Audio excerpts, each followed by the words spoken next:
sa aking dasal upang sa lahat ng panahon.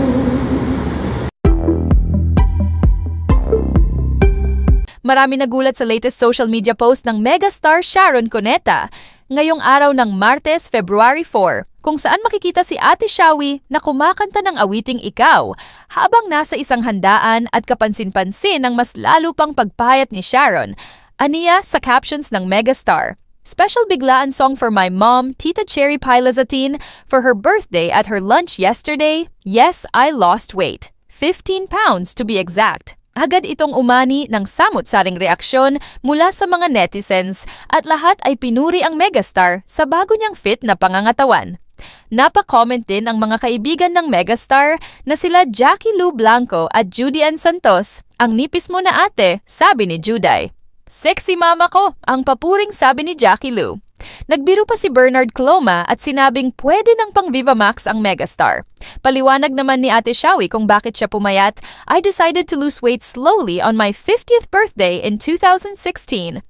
It's been 9 years of losing weight, gaining weight again, being happy and inspired, feeling disappointed and frustrated. So I finally decided to step it up and lose the last several pounds this year.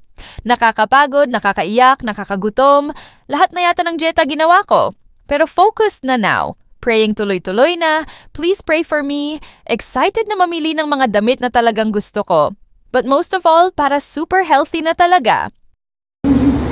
Sa aking dasal upang sa lahat ng panahon, bawat pagkakataon, ang ibigin ko ikaw, ikaw ang tanglaw sa aking mundo. Kaliya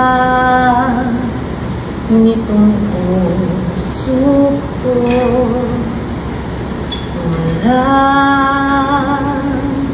ni kahatimang sakit na sa'yo'y may babalik.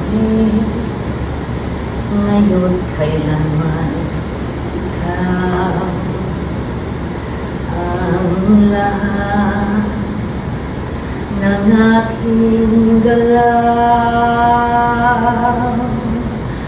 ang sanhi ay ikaw.